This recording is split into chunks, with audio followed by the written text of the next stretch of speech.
At exactly 8:42 on a Tuesday morning, I watched my neighbor drive her brand new black Range Rover straight into 6 steel posts like they had magically appeared out of thin air overnight. The sound was unreal, like somebody dropped a refrigerator down a flight of stairs, metal folding into metal, steam hissing up into the cold morning air while she sat there gripping the steering wheel with this stunned look on her face like the universe had personally betrayed her. And the craziest part was, none of it had to happen. I warned her for almost 3 months. My name's Caleb Turner. I'm 44 years old, retired Army mechanic, and up until last year, I honestly thought I'd spend the rest of my life in peace in that little brick ranch house outside Franklin, Tennessee. Nothing fancy, just a quiet dead-end street lined with maple trees, old mailboxes leaning slightly sideways, dogs barking at squirrels every morning, the kind of neighborhood where people wave even if they don't know your name. I bought that house after my second deployment because I needed somewhere quiet after years of noise, years of engines screaming and people yelling and sleeping with one eye open. My driveway wasn't much to look at: cracked concrete, faded oil stains from my old Silverado, weeds pushing up near the edges no matter how many times I sprayed them. But it was mine. That mattered to me more than appearances ever did. Then the Whitmores moved in next door. Now, at first, everybody thought they were nice enough. Big money couple from Chicago, mid-40s, no kids, just 2 people with expensive sunglasses and a habit of talking too loudly at neighborhood cookouts. Vanessa Whitmore had this polished real estate agent smile that somehow never reached her eyes. And her husband Grant was one of those corporate attorneys who treated every conversation like cross-examination in a courtroom.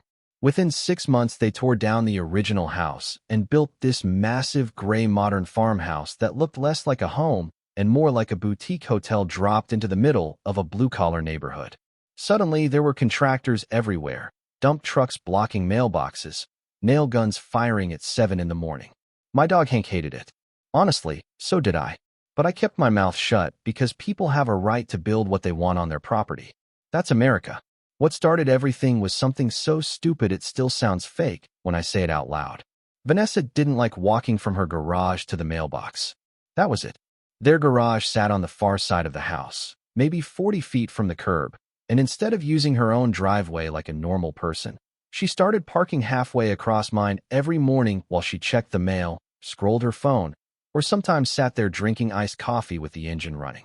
First time it happened, I figured maybe she was turning around or unloading groceries. Second time, okay, weird.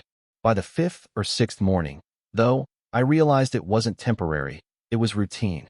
Every weekday around 8:15, that black Range Rover would slide sideways across the mouth of my driveway like clockwork.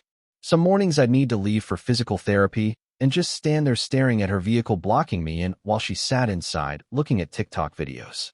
I wish I was exaggerating. The first time I confronted her, I was polite. "Hey, morning," I said, coffee mug in hand, trying to keep things neighborly. "Would you mind not blocking the driveway? I've got appointments most mornings." She looked up over those oversized sunglasses and gave me this tiny little laugh like I'd interrupted something important. "Oh, honey, it's just for a minute." "Honey, I hate when strangers call me honey." I said, "Yeah, I get that, but it keeps happening." Then she shrugged and said the sentence that basically started the war. "It's a public street, Caleb. You don't own the road." I remember standing there thinking, this woman genuinely believes inconvenience only works one direction. After that, things got weird fast. She started doing it longer. Sometimes 20 minutes. Sometimes half an hour. And every single time I asked, she'd smile like I was the unreasonable one. A week later, I came home from the hardware store and found her Range Rover parked completely across my driveway while she was inside her own house. Not unloading groceries. Not checking mail. Just inside. I actually knocked on her front door and waited nearly 5 minutes before she answered, holding a wine glass at 2 in the afternoon. "You're blocking my driveway again," I told her. She sighed dramatically and looked back toward the TV like I was interrupting movie night. "You really need to relax." Relax. Funny word to say to a veteran with a fused lower spine who suddenly can't leave his own property because somebody rich decided basic courtesy was optional. But I did relax. That's the thing. I stayed calm the whole time. And people like Vanessa, they mistake calmness for weakness every single time. A lot of people think anger is loud, that it comes with yelling and slammed doors and somebody storming across a lawn ready to fight. But real anger, the kind that settles deep in your chest and stays there, gets quiet. That's where I was by week 3. Quiet. Watching. Taking mental notes. Every morning Vanessa parked that Range Rover across my driveway, and every morning I'd feel this little pulse behind my eyes while she acted like the entire neighborhood revolved around her convenience. The weirdest part was how normal everyone else treated it. People saw it happening. The mailman saw it. My next-door neighbor Earl saw it while walking his beagle every morning. Nobody said anything because folks hate conflict nowadays. They'd rather watch a fire from the sidewalk than grab a hose. One afternoon, Earl shuffled over while I was trimming weeds near the mailbox and said, "You know, son, some people only stop when life embarrasses them." Then he just kept walking like some old cowboy philosopher dispensing wisdom outside a Cracker Barrel. At the time I laughed, but those words stuck with me. Around day 30, things escalated. I came home from physical therapy exhausted, back screaming at me from sitting too long, and there was a white envelope taped to my front door. Certified mail. Inside was a letter from Grant Whitmore's law office. Real official-looking nonsense, heavy paper, embossed logo, legal language designed to intimidate people who don't know better. It basically accused me of harassing his wife and creating a hostile environment through repeated confrontations. Hostile environment. Because I asked her not to block my driveway. I remember reading that letter twice at my kitchen table while Hank rested his head on my boot, and honestly, I almost laughed. Not because it was funny, but because it told me exactly who these people were. They thought money automatically rewrote reality. They thought if they used enough legal words and expensive stationery, everybody else would fold. That night my younger sister Rachel called me after I sent her a photo of the letter. She's a nurse in Louisville, toughest woman I know. She said, "Caleb, promise me you're not gonna do something stupid." I told her, "Nope." And I meant it. Because stupid is emotional. Stupid is reacting before thinking. Army taught me better than that. See, when you spend enough years around chaos, you learn something most people never do. Patience makes people underestimate you. So instead of arguing, instead of retaliating, instead of becoming the angry veteran they probably expected me to become, I started documenting everything. Dates, times, photos, ring camera footage. I bought a little black notebook and wrote down every single incident. Day 34, blocked from 8:11 to 8:39. Day 37, blocked from 8:14 to 8:47. Day 42, verbal confrontation initiated by Vanessa. You'd be amazed how powerful simple documentation becomes when somebody else is relying entirely on arrogance. Then came the HOA meeting. God, if you've never sat through a suburban HOA meeting, imagine a hostage negotiation run by people obsessed with grass height. I almost didn't go, but Earl convinced me. Said there'd be donuts. There weren't. Just stale coffee and passive aggression. Vanessa showed up dressed like she was filming a luxury realtor commercial, white blazer, perfect hair, giant sunglasses pushed up on her head indoors for some reason. Grant sat beside her with his arms crossed looking bored before the meeting even started. When public comments opened up, I calmly explained the situation. Didn't raise my voice. Didn't accuse anybody of anything. Just facts. I'm asking for access to my own driveway. That's all I said. Vanessa immediately cut in. This is harassment. Caleb watches our house constantly. I almost choked on my coffee. Watches your house. Lady, you park in front of mine every morning like it's valet parking at a casino. Then Grant leaned forward and gave this polished courtroom smile. With respect, there is no legal restriction preventing temporary roadside parking. Temporary. Funny choice of word for something happening every single day for over a month. The HOA president, poor guy, looked terrified to even be there, basically shrugged, and said it sounded like a civil matter between neighbors. Which translated into plain English means, please don't drag us into this mess. Walking back home that night, I realized something important. Nobody was coming to help me. Not the HOA. Not the neighborhood. Not common courtesy. If this situation was going to end, I had to end it myself, legally and permanently. So the next morning I called a property surveyor. Cost me almost $800, which hurt because disability checks don't exactly stretch forever these days. But I needed facts, not feelings. Two older guys showed up with tripods and measuring equipment that looked like NASA gear, and Vanessa stood in her yard pretending to water flowers while openly eavesdropping the entire time. At one point, she actually walked over and asked, "Planning a fence?" I smiled and said, "Something like that." For the first time since all this started, I saw uncertainty flash across her face. Just for a second. Survey took nearly 6 hours. Turns out older neighborhoods can get messy because property lines shift slightly over decades when roads get repaved and sidewalks get redone. 3 days later, the surveyor called me personally. I still remember sitting in my truck outside Home Depot listening to him explain it. The concrete apron connected to my driveway extended nearly 2 feet past what Vanessa believed was public curb access. Legally speaking, that section belonged to me, not the city. Me. Which meant any obstruction preventing access could legally be restricted with fixed safety barriers as long as county codes were followed. I sat there in silence after the call ended while rain tapped against the windshield.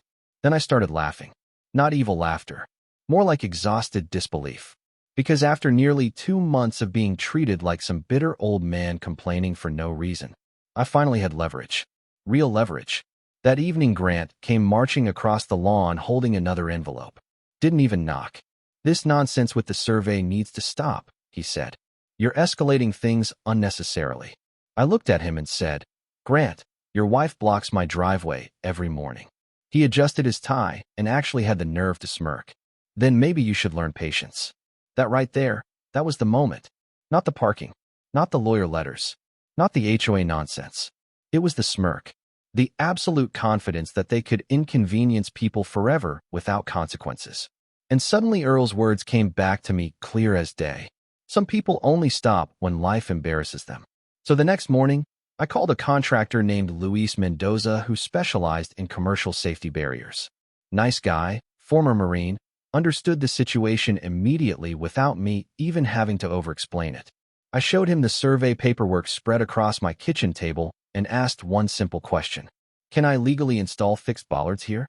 He studied everything for a minute, nodded slowly, then said, "Oh yeah, and if you do it right, those things aren't moving for 50 years. We scheduled installation for the following Friday at dawn, and for the first time in months, I slept like a baby. Friday morning started cold and gray, one of those Tennessee mornings where the air smells like wet leaves and chimney smoke, and the whole neighborhood feels half asleep. Luis and his crew rolled up at 5:12 a.m. in 2 work trucks with yellow hazard lights blinking against the dark. I was already outside holding a thermos of coffee, Hank sitting beside me watching everything like he knew something important was about to happen. Luis climbed out, looked at the survey stakes one more time, then grinned and said, "You sure about this?" I took a sip of coffee and said, "More sure than I've been about anything all year."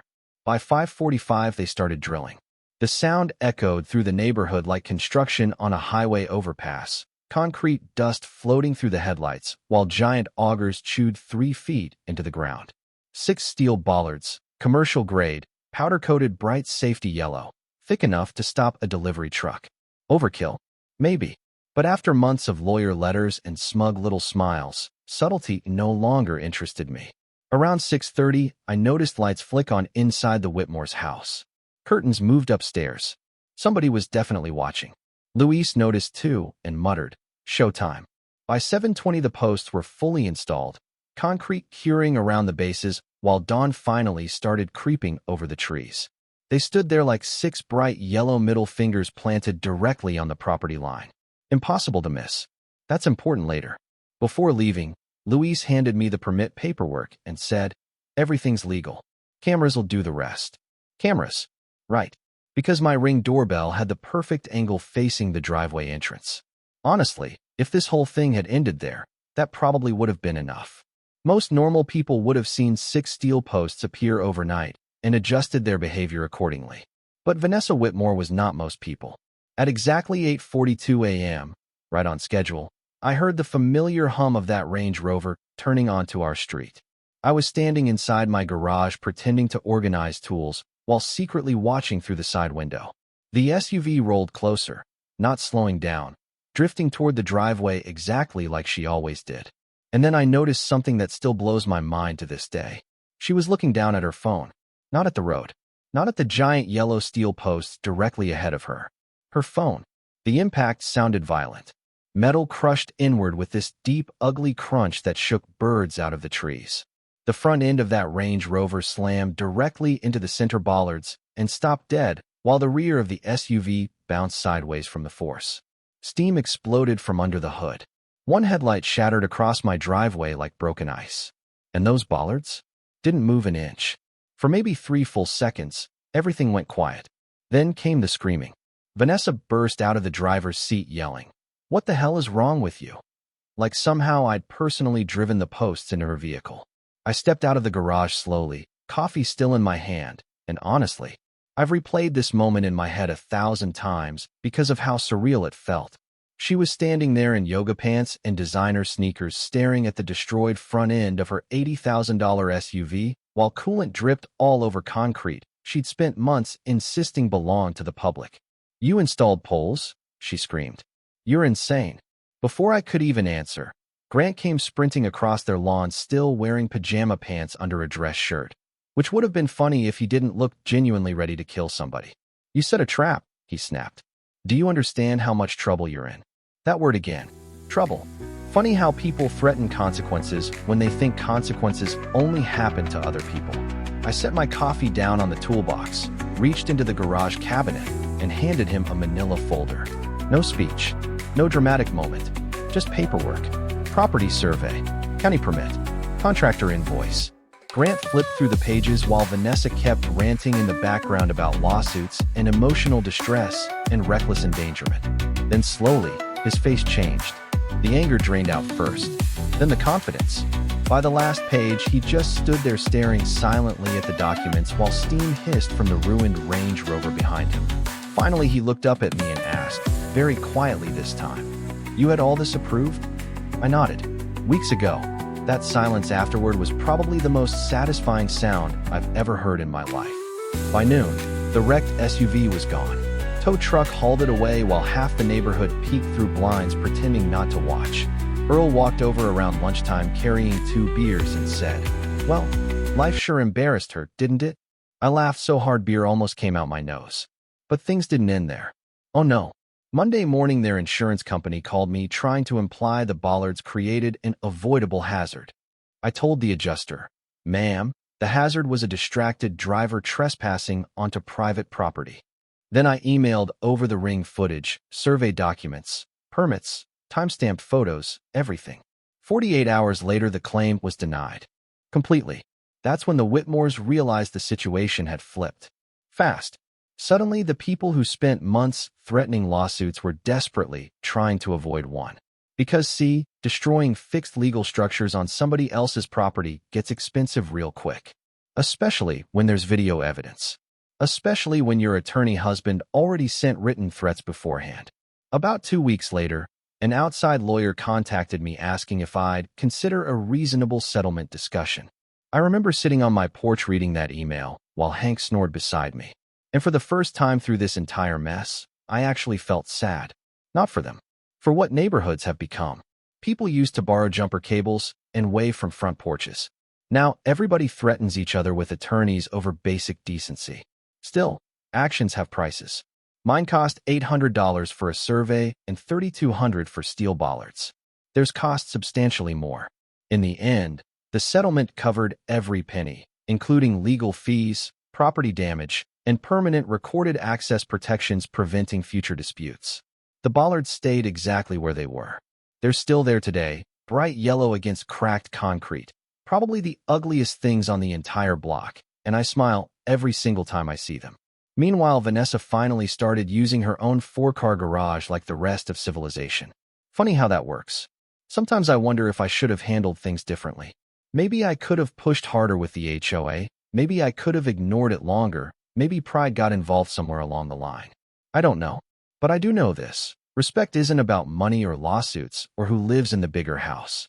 It's about understanding that your convenience does not outweigh somebody else's right to peace.